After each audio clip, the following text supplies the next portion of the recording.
కోట్లాది మంది తెలుగు ప్రజల ఆరాధ్య వ్యక్తి అయిన ఎన్టీ రామారావు తెలుగు ప్రజల ఆత్మ గౌరవం కోసమే తెలుగుదేశం పార్టీని స్థాపించారని తెలుగుదేశం పార్టీ గుంటూరు నగర అధ్యక్షులు డేగల ప్రభాకర్ అన్నారు. ఎన్టీఆర్ 28వ వర్ధంతి సందర్భంగా గుంటూరు అర్బన్ పార్టీ కార్యాలయంలో ఎన్టీఆర్ చిత్రపటానికి పూలమాలలు వేసి ఘనమైన నివాళులు అర్పించారు. అనంతరం అర్బన్ పార్టీ కార్యాలయంలో 100 మంది యువతతో మెగా రక్తదాన శిబిరం మరియు భారీ అన్నదాన కార్యక్రమాన్ని ప్రభాకర్ ప్రారంభించారు.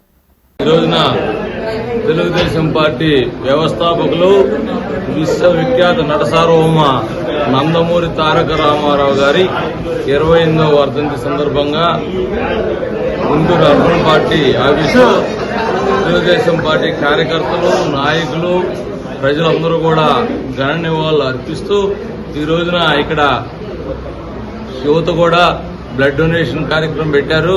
అట్లానే ఇక్కడ ఉన్నటువంటి అర్బన్ పార్టీ ఆధ్వర్యంలో మరి అన్నదాన కార్యక్రమం భారీ ఎత్తున ప్రజలందరూ కూడా వస్తా ఉన్నారు.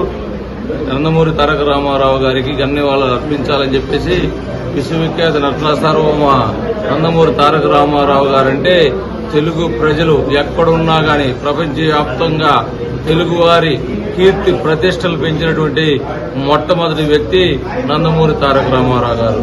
ఆయన చలనచిత్ర పరిశ్రమలో గాని, రాజకీయంలో గాని ఆయన ఎక్కడున్నా గాని పేరు ప్రతిష్టలు తీసుకొచ్చినటువంటి వ్యక్తి తెలుగు జాతి ఈ రోజున కీర్తి ప్రతిష్టలతోటి ఎక్కడున్నా మావాడు ఎన్టీఆర్ అనగానే ఒక రకమైన వైబ్రేషన్ తోటి తెలుగుదేశం పార్టీ అన్నా గాని, ఎన్టీఆర్ అన్నా గాని ఒక రకమైన అనుభూతి, తెలుగువారికి ప్రత్యేక అనుభూతి ఎన్టీఆర్ పేరు అనగానే. అటువంటి మహా వ్యక్తిని ఇవాళ స్మరించుకోవటం అనేది మీ అందరం కూడా భావితరాలందరూ కూడా ఆయన యొక్క ప్రాధాన్యత, ఆయన ఏం చేశాడు, సేవా కార్యక్రమాలు ఏం చేశాడు, రాజకీయంలో ఆయన విప్లవాత్మకమైన మార్పులు తీసుకొచ్చాడు, రాజకీయంలో సంక్షేమ పథకాలు తెచ్చినటువంటి మొట్టమొదటి వ్యక్తి, ఈ దేశంలో అత్యధిక సంక్షేమ పథకాలకి పెద్దపీట వేసినటువంటి అన్న ఎన్టీ రామారావు ఆ రోజున తెలుగు ప్రజలకి, బడుగు బలహీన వర్గాల వారికి రాజకీయంగా చైతన్యవంతులు చేయాలని చెప్పేసి బడుగు బలహీన వర్గాల వారికి మరి అసెంబ్లీలో స్థానం కల్పించి గౌరవప్రదంగా చూసినటువంటి వ్యక్తి అన్న నందమూరి తారక రామారావు గారు. అటువంటి మహోన్నతమైన వ్యక్తి.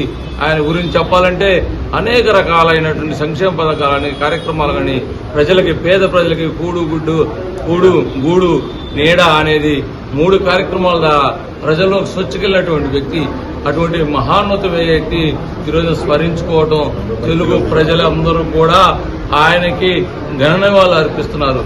2 రూపాయలకి కిలో బియ్యం గాని, జనతా వస్త్రాలు గాని, సంక్షేమ పథకాలు గాని, బీసీలకు పెద్దపీట వేసినటువంటి రాజకీయాన్ని కూడా ప్రతి ఒక్కరికి కూడా తెలియజేసినటువంటి, ఆ రోజుల్లో రాజకీయం అంటే కాంగ్రెస్ పార్టీ వారు 4 కూర్చొని ఏసీ రూముల్లో నిర్ణయాలు తీసుకుంటే అది కాదు, ప్రజల దగ్గర మనం వెళ్ళాలి, రాజకీయం అనేది ప్రజలందరికీ తెలియజేయాలి, ఒక నాయకుడు ఎన్నుకున్న తర్వాత వాళ్ళు ప్రజల్లో ఉండాలని చెప్పేసి తెలియజేసినటువంటి మహా వ్యక్తిని ఇలా స్మరించుకోవటం. అదే బాటలో ఆయన అయితే ఏదైనా మార్గదర్శకాలు చెప్పాడో అటువంటి ఏదైతే ఆయన ఆశయాల కోసం ఈరోజు నారా చంద్రబాబు నాయుడు గారు పాటుపడుతున్నారు. ఆయన యొక్క ఆధ్వర్యంలో నారా చంద్రబాబు నాయుడు గారి తెలుగుదేశం పార్టీని నడిపిస్తూ నందమూరి తారక రామారావు గారు ఏదైతే ఆశయాలు కోరారో ఆ ఆశయాల పరంపరలో మేమందరం కూడా తెలుగుదేశం పార్టీలో ఉండి భాగస్వాములైనందుకు మేమందరం కూడా గర్వపడుతున్నాం, ఆనందపడుతున్నాం అని చెప్పేసి ఈరోజు తెలియజేస్తూ ఉన్నాం. అన్న నందమూరి తారక రామారావు గారికి ఒకసారి ఘన నివాళులు అర్పిస్తూ ఉన్నాం.